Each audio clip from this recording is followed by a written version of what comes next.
Welcome to George Mason University's Studio A.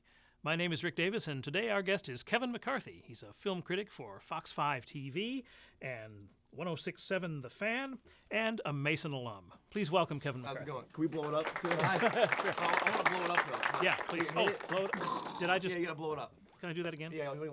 That's better. That's right. good. Yeah, That's good. Thank you. That's how I roll. First time I've done that on camera or off, for that matter. It's important. Thank you. Appreciate it. I feel good now. No, you should. I feel better. Very much like our studio audience here, you were once a student, Right. not so very long ago, here at Mason. How did you get from here to there as a member of the film industry? I was really annoying and just really bothered people a lot. I took a communications class here called Communications 450, which was an internship class, which put me into an internship at the radio station 106.7 The Fan, your favorite station. Right, yes. And I kept bothering people and annoying them and asking them. And one day, the morning show, The Junkies, they had this movie reviewer on named Mr. Movie Phone who was just god awful. And I was just doing reviews on my instant message profile. I mean, I'm just a nerd. And I just asked them if they needed a movie reviewer, and they said, yeah, come on in. And little did I know they were bringing me in to make fun of my OCD as opposed to the film reviews. And then I ended up being on their show every single Friday morning. And then Fox 5 came in one morning after about 2 years to do a piece on the Junkies. And that happened to be one of the mornings where I was doing a skit for the guys where I dressed up as a Wizards cheerleader, unfortunately, with short shorts and pom-poms. And I nailed this dance routine. It was freaking awesome. Like, I mean, my girlfriend at the time was just like shocked that I could dance like that. I was like, I mean, it was awesome. And Fox just liked it. And I said, hey, do you guys have any room for a movie reviewer on their show? And they said, yeah. So I went in for an audition with the worst outfit of all time on, and they let me stay. So I've been there for 3 years. So you basically talked your way into 2 jobs. Yeah, That's just fantastic. asked a lot and Yeah. just annoying as possible. That's so good. And all that came out of taking basically one class that got you into the... Yeah, I mean, there's other classes here like that I took. I mean, I didn't ever think I'd be doing film criticism. I'm just a new movie nerd. I love movies, and it just kind of fell into place that way. When I went to school here and I was taking those like video classes and TV production classes, I didn't think I'd ever be using that stuff in the real world, but it turned out I actually did. Yeah. So like people like Professor Tomasevic and Cindy Lant and everybody, these are things that I didn't think I'd be using, but I ended up using them. So you know how to work on the production side, right? But you're using those insights as a critic now, right? Yeah. I'm a big fan of just everything that goes on to make a movie, and it's weird as a critic though because I feel like criticizing any movie, I don't feel like I have the duty to do that because I'm not making a movie. I mean, it's insanely hard to make a film. I've been on set for like one movie. It was Boondock Saints 2, and it was like 3 days, and they did a 2-minute scene in 3 days. And it's insane what goes into these films. And then you go watch a movie. Like I saw a movie earlier this week called Your Highness, which was the biggest pile of crap I've seen in a long time. Excuse my language.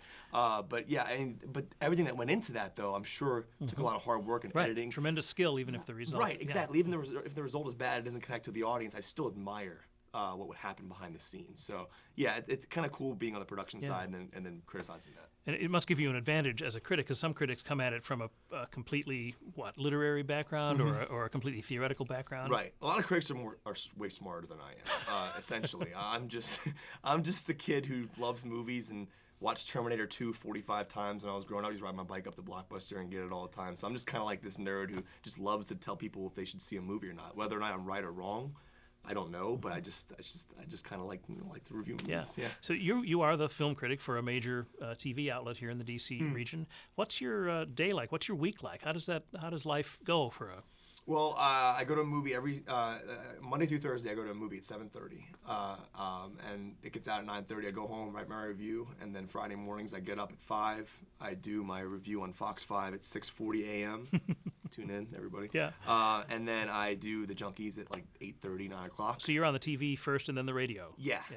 And so that this past week I had to see 3 movies. I saw Arthur and Your Highness, and then Hannah. So I just had see them all, then review them, and then I'll do the interviews as well. And if I do an interview with the stars of the movie, they'll air that morning, or the Thursday before, and then they'll promote the review coming up the next day. We actually have clip here in this segment of the show with you interviewing Anne Hathaway and Jake Gyllenhaal. Let's set that clip up for us for a second, and then we'll watch it. Okay. How you got there and. Oh, well, how I got there, basically it's called a junket. And what the studio does is they invite you to New York or LA or wherever the junket's going to be. You screen the film, and then you interview the stars. Now, this particular case, Jake Gyllenhaal and Anne Hathaway were starring in a movie called Love and Other Drugs, where Anne Hathaway was naked a lot. And so I had talked about, how hard it was to act while you're naked in a film. And it was an interesting dynamic because, you have two stars. So you have to work to both of them. Yeah, I imagine you can't show favorites. Right, because I did De Niro and Bradley Cooper recently, and I feel bad. I'm sorry, I'm not trying to name drop. I'm just using examples, but I think it's an occupational hazard in your business. Right? But yeah, I wanted to ask more questions to De Niro, but I had to. Go to Cooper as well. I mean, he's a big star, but I mean, obviously, it's Robert De Niro. I mean, so you kind of have to balance it out. So it was tough to balance that with Jake and Anne, but they ended up working. They were really terrific. well. Let's watch the clip. Cool. Oh, cool. All right. Well, I was just admitting to you guys I cried in your film, but I also laughed. So is that cool? Is that cool that I cried? All of that is cool. All of that. And if other things happen to you, that's great. Yeah. There's a lot that goes on in this film. Yeah, there is a lot. And let me say this, and I'm sure you've been getting this question a lot about the nudity aspect of the movie, but I'm afraid to go to the beach and take my shirt off. I mean, I have like the worst. I'm like the skinniest fat guy in the world. I'm like terrible. But do you guys? Do you find it harder acting when you're nude? Is it nerve-wracking? Because I mean, but these scenes were like natural. They felt really natural. They weren't like pornographic or anything. Aw, they're not pornographic. It's super. Fail. It's super hard. It's super hard. I find it really hard. I find it particularly difficult. working with you. It gets very hard. It's very hard. What? No. No. Yeah. I mean. Scenes swelled to it certain swells levels to of certain- emotion. Unfortunately, sometimes it gets hard. Yeah. But the lines though, like I mean, is it like because you still have to get the performance going? What? No. The hard thing I know. You kind of like. Yeah, you got it. I you got got it. It was subtle with a capital B, but I'm glad you picked up on it. This is great for TV, morning show TV. But yeah, is it hard remembering your lines because you got to stay in character, but you're also wondering, I'm naked right now on a big screen. No, but the thing is, I mean, we've both been acting for a while, and I mean, you have to get to a place where, I mean, Maggie is such a different person than I am. You mentioned, I hate going to the beach and, and kind of like, I dash into the water as quickly as I can and go up to my neck and just kind of live there for a while. Yeah. And then I dash out. And she's a very different person than me. If you spent your entire time worrying about how the character is feeling and how uncomfortable you are as the character, I mean, first of all, you're going to ruin your performance, and second of all, you're going to have a terrible time. Right. And you're probably not going to be able to do your job very well. So it's different. I totally understand how it must seem from the outside that it must be so uncomfortable, but it really is just a part of the job that we, it's a part of the job, and we love our jobs, and we want to do our jobs well. Mm-hmm. Well, that's a terrific clip. I assume there's probably a couple more minutes of the interview that we didn't see. Yeah, she actually cries in the end, at the end of it. So you're Barbara Walters. Yeah, no, it's not because of me. It was a question that I asked them to say 4 good things about each other, and she actually cried in the interview. And then I saw her like 2 weeks ago, and she totally remembered it. She was like, "Oh, that's great." She's like, I can't believe I cried in your interview." It was like really cool. Like I was like astounded that she remembered me. It was like really weird, but yeah, she's fantastic. But yeah, I was gonna go along with the hard thing. But it's morning TV. I can't go along with that. Probably just far enough. It wouldn't have aired. Yeah, so I had to kind of steer them away from the hard stuff. Yeah. Were you? Obviously, they do a lot of these things in a day. But they seemed with you very, very fresh, very at ease, very comfortable, and they were having fun. Is that part of your strategy too? Yeah, I'm the kid who watches the movie, goes back to the hotel, and sits there and writes questions all night long. And I try to that's what I try to do is I try to find a part in the movie, and then I guess attached to their real life. So that's when there's a part in the movie where they Anne Hathaway says, "Say good 4 things about yourself" to Jake Gyllenhaal, and he can't do it. So I said, why don't I get them to do 4 good things about each other? And that's kind of where that ended up being a 4-minute answer. And of course, they weren't prepped for that. No, not at all. I don't prep them at all. Yeah. I just shocked them. I was kidding. No, but yeah, it was not prepped at all. So another thing that I take away from that is that you actually, it's really the old iceberg thing. You get a few minutes with them, but you've actually done hours of work to get to those few minutes, Right. With your preparation. Yeah, all the flying there, and then the watching flying, the but movie, watching, and then writing the thinking about questions and all that. Yeah, I take the production notes, I write questions down during the movie, and it's like homework. It's like, but it's not like, it's really nerve-wracking sitting down with people like that, because it's people that I really admire and appreciate, and I feel like I don't deserve to be there, and it's like really cool to sit down with these people. Is there any conflict of interest with being a critic and a feature interviewer? Yeah, it's people judge me. That they'll say, "Oh, because you interviewed the stars, that's the only reason you gave it a good movie." And I can't help if the movie's good when I go out there. I mean, if it's good, I'm going to give it a good rating. But like recently I saw like Battle LA and Red Riding Hood. I did interviews for those, and those movies were terrible. So I came back and trashed them. Yeah. The studio knows that. Sure. When the studio asked me how bad Battle LA was, I said, it sucks. I'm sorry, it sucks. And they said, we know. It's, They know. it Right. sucks. How can they know? As long as you can air, see the trailer for Battle LA. Right. As long as you air our interviews, we're fine. Because they are looking for publicity. So as long as the interview airs with Aaron Eckhart and Michelle Rodriguez, then cool. You can trash the movie all you want. Exactly. The worst thing to do is trash the movie in the middle of the interview segment. I did that with Last Airbender with M. Night Shyamalan. Because I interviewed him, and then I went back and reviewed the film while they aired clips of the interview. I'm like, this movie sucks. Let's cut to M. Night Shyamalan for promotion. Oh, and then it whoops. didn't work out too well. Yeah. Well, let's see if our students have any questions for you. Who's first? Yes, sir. Is it ever hard to shut off the film critic in you and just watch a movie for entertainment? Is it hard? No. I watch every. I watch every movie. Let's not go there. The hard bit's gonna be like a part of this whole thing. No. I watch every movie for entertainment. Like actually, the way I get away with that is my scale is specifically entertainment based. So like, 5 means go see it right now. 4 means catch a matinee. 3 catch the rental. 2 watch it on whatever. I basically tell you how to watch it. So I go in there kind of like you guys and just watch it and see how entertained I am. And if I'm not, then I'll say don't see it. If I am entertained, then sure. Like, I mean, what was it, MacGruber? That movie was not a great film by any standard, but I loved it. I thought it was hilarious. So entertainment-wise, yeah, sure, it was fun to watch. But I mean, people sometimes mistake that, like, if I give a movie a 5, that means that it's The Godfather, and it's not. I'm just saying it's worth your $10, $15 to see in theaters. Another question. Yes. Do you get to select the films you want to review? No. Well, I mean, kind of like this. Like sometimes there'll be like 6 or 7 movies in a week, and I'll only go see the big ones because I mean I can't see 7 movies in a week. It's impossible. Right? There's not enough days to do that because I only have 4 days to see the movies before I review them on Friday.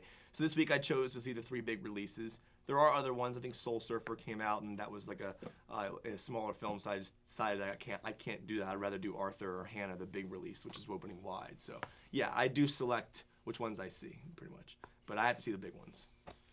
It's harder that way. Mm-hmm. Right. Another question, please. Yes. So how many movies do you see every week? Like 4 or 5? 2 or 3. 2 or 3. It rounds out to like 200 or 300 a year, maybe, depending on how much I don't know. I love sitting in a theater. That's why I'm so pale. You can like hold me up at a concert as a lighter. It's like it's a lighter. Yeah. Good. Another question? Anybody else? Yeah. Yeah. What advice would you give anyone wanting to be a film critic? Honestly, I think the best advice to give you is to be a film fan. Like, because anybody who doesn't like movies, why would you be a film critic? So like, and I like the reviewing side, but I kind of like the interviewing side better, to be honest. But the best advice is just to watch as many movies as possible and love movies. Like I love movies. I'd rather stay home on a Friday night and watch movies than go out and drink. I like to go out and drink too, but I like to stay home and watch a movie. Good. Anybody else have a question? We have time for about one more if anybody else has a question. Yes, sir. In the time that you've been a film critic, what's the best film that you've seen in your opinion? In the past, so for 5 years, oof. That's 1,000 films? Yeah, I mean, maybe Dark Knight, Inception, Inglourious Bastards. It's been I can't even choose one. There's just so many. Sin City, maybe. I'm a big Quentin Tarantino fan, so but yeah, probably I would say overall, maybe The Assassination of Jesse James by the coward Robert Ford. Just a brilliant film, which got completely just thrown. No one saw it, but it was really. I mean, not that anyone here didn't see it. Just meaning like the theater box office, nobody saw it. I think it was a good DVD hit though. It's a good flick though. Yeah, I didn't see it. Good. Yeah, Casey Affleck's awesome. Well, you alluded to my next question in one of your comments just now, but about being a film critic, is there a certain sort of mindset or personality or sort of approach that you take? I mean, you said you were a fan. Yeah. Is there? I mean, do you come in doing some research, or do you come in with a certain like critical mindset, or you just kind of go? I'm just a nerd. Yeah. Okay. I'm just a nerd.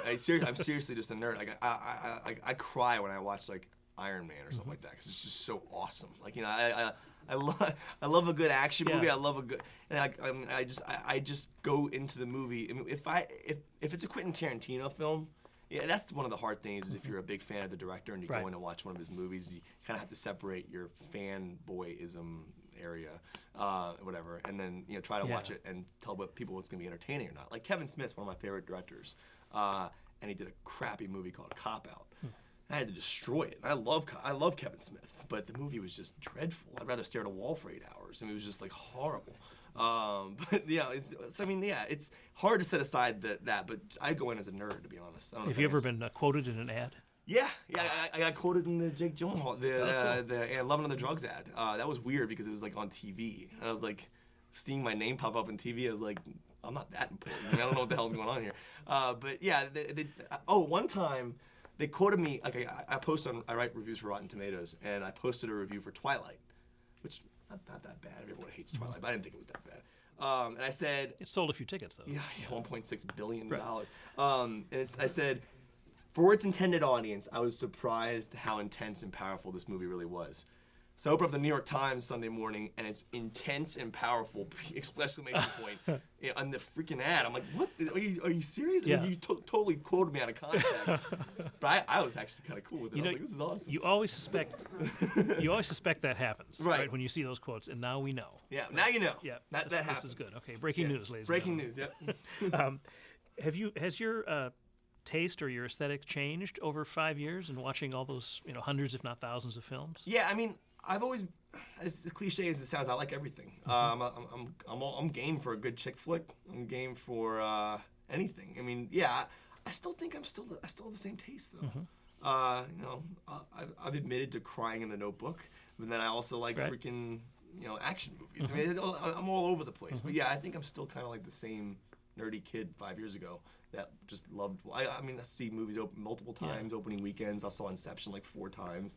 You see it with other critics? Yeah, we saw Inception at the Critic screening, and then I'll go see it on my own. Just, like a civilian. I just like watching Chris Nolan's work on screen. I think he's just an absolute brilliant mastermind. So we have another interview to get back to that other side of your work. Right. And this is Angelina Jolie. Can you tell us a little bit about this? Yeah, well, the first time I interviewed her was actually here in D.C. It was for Salt.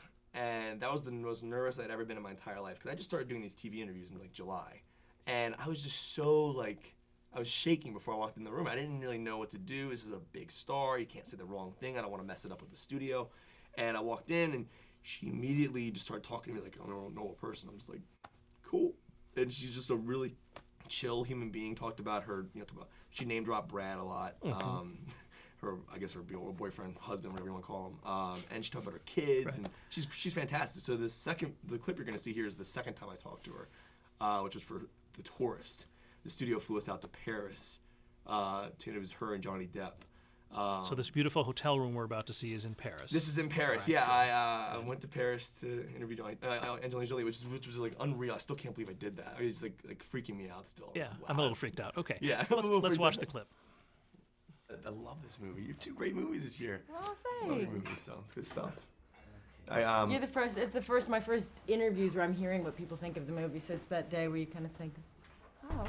Yeah, it was really Don't cool. hate it. That's good. No, it was good. It was fun. I mean, I loved your slow walks in the movie. They were awesome. Excellent. Are you? I'm ready to go, yeah. You know about my signals? Yes. Okay, yeah. excellent. In your own time. Thank you. Cool. All right. Well, there's a great scene in the movie when you first meet Johnny Depp's character where you ask him to ask you to dinner. And I am so bad when I ask girls out to dinner. So I was going to ask you if I could get some tips. If let me ask you to see if I do it well. Because if I ask the most beautiful woman in the world and I can do it with you, I could ask any girl out. So I wanted to see if maybe you can give me some tips. Like how confident should I be when I ask a girl to dinner? I do like a very confident man. Okay. Yeah. So if I said, Angelina, will you go to dinner with me? Would that work? I'd have to ask Brad. Yeah, Brad, I'm sorry. That wouldn't work out too well. He'd be like, what are you doing? awesome. Okay. Very She said good. you have to ask Brad. I'm Yeah. like, all right. Okay, that's it. Awesome. Yeah, Sure. exactly. So a couple questions about that. So the first, 30 seconds of that was not the interview. Right? No. You guys were just chatting. And Yeah, I don't know why I had that. It's great. I'm It's- actually stopping putting that on the site now because, because that's just the chatter we had Yeah. back and forth, and I'm like basically blowing smoke up her butt. But then you sort of kick in, and Yeah. the neat thing, and this is an observation, you're the same person in the B-roll as you are when you're doing the interview, which I think actually helps the star. Yeah. It's be all about real. that pre-talk. Yeah. Sometimes actors, a buddy of mine interviewed Christian Bale once for Dark Knight, and he said when he walked in the room, Christian Bale was just sitting like this. And he was like, and they said, "All right, you ready to go?" And Christian Bale was like this, like he looked up serious. I would have like crap. Right. I would have been like, I would have been like so nervous about that. But luckily, that hasn't happened to me yet. I mean, like, yeah, but that would intimidate me. Luckily, she was really open and talked to me. Yeah, I mean, she seemed like she enjoyed, genuinely enjoyed the question.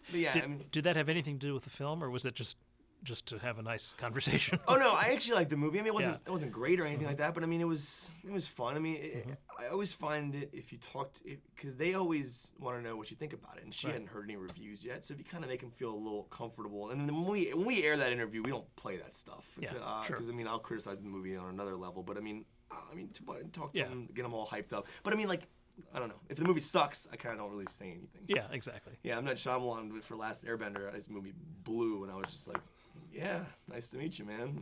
I love Sixth Sense. Right. Yeah, I didn't say anything about Airbender, though. Well, that actually leads me to the question about who are the best interview subjects. I mean, directors obviously have a certain kind of thing they do, a certain way of approaching the world, but they're not necessarily as public persona as an actor is. So who do you like to interview more? Is it directors, actors, producers, writers? I mean, have you covered that I waterfront? prefer directors.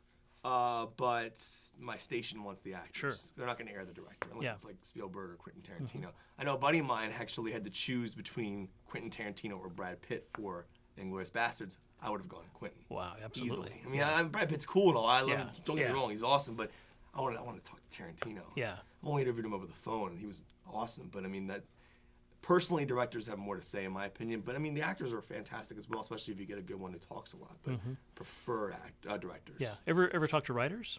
Or is that just not a big enough profile? They don't really put the writers in there. I mean, Yeah. unless it's like Aaron Sorkin or somebody who did The Social Network, or unless you're like Charlie Kaufman, who did like an adaptation and being John Malkovich. He's like a fantastic Brilliant. writer. Is he a good interview? He is good. I talked to him for like 30 minutes. It was like a really just a chill conversation. I can't remember the name of the movie. It was like Synecdoche, New York. I think was the name of it, with Philip Seymour Hoffman. But yeah, I like writers. I do. But the director is probably I like to know how things are shot. There's a movie called Hannah, which came out today, which it's these long tracking shots in the movie, and I got to sit down with the director, Joe Wright, who directed Atonement, and I talked to him about these shots, which were never going to air on Fox. Right. But to me, it was really cool to hear him talk about it. Did you like Atonement? Loved Atonement. I did too. That long tracking shot on the beach was like a 5-minute shot. It was awesome. Yeah, I'm a big fan of that guy. He's awesome. So, of your many interviews, and I don't know if you can even know how many you've done, but what's your most memorable Russell Crowe. moment? Russell Crowe. Okay. Yeah. Tell us about it. I was this is pretty wild. I was going to New York to interview Harrison Ford and Rachel McAdams for Morning Glory, and I had reached out to the Lionsgate, the studio who did his Russell Crowe's new movie The Next 3 Days, and I had heard he was going to be in New York the same weekend as Harrison Ford. So I was like, you know what? I want to interview Russell Crowe. Called the studio.